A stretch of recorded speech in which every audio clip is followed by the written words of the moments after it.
ပဲခူးတိုင်းနတ်တလင်းမြို့နယ်မှာအကြမ်းဖက်စစ်တပ်ရဲ့ပေါ်တာဆွဲဖမ်းဆီးမှုအတွင်းအသက်18နှစ်အရွယ်လူငယ်တဦးသေဆုံးခဲ့ပြီးဖမ်းဆီးခံလူငယ်တွေကိုလည်းတအုပ်ကိုငွေကျပ်300ပေးပြီးမိသားစုဝင်တွေကပြန်ရွေးခဲ့ရတယ်လို့ဖမ်းဆီးခံရတဲ့လူငယ်တွေရဲ့မိသားစုဝင်တွေစီကသိရပါတယ်။ဖြစ်စဉ်ကတော့ဇွန်လ18ရက်နေ့ကပဲနတ်တလင်းမြို့နယ်ကြောက်ဆွဲကျေးရွာနဲ့ကြောက်ခွတ်ကျေးရွာကလူငယ်4ဦးကိုအကြမ်းဖက်စစ်တပ်ကဖမ်းဆီးတဲ့အချိန်ရိုက်နှက်ဖမ်းဆီးခဲ့ကြတာဖြစ်တယ်လို့ဆိုပါတယ်။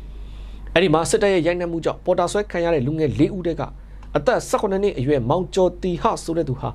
ရိုက်နှက်နှိပ်စက်မှုဒဏ်ကြောင့်ပဲတေဆုံးသွားခဲ့တယ်လို့ပြောပါတယ်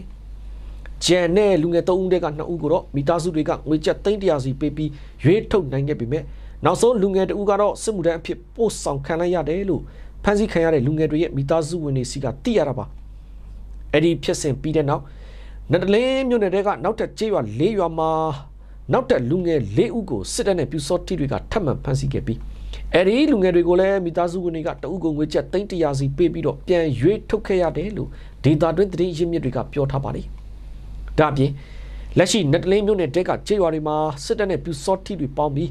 ပြည်သူတွေစီကနေစစ်မှုထမ်းကြီးအဖြစ်တအိမ်ကိုလစဉ်ငွေကျပ်6000စီကောက်ခံနေတယ်လို့နိုင်ငံခြားသွားနေတဲ့လူငယ်တွေရဲ့အိမ်တွေဆိုရင်တစ်လကိုတအိမ်ငွေကျပ်3သိန်းအထိမတရားကောက်ယူနေတယ်လို့လည်းဒေတာကန်တွေကပြောထားကြပါတယ်ခင်ဗျ။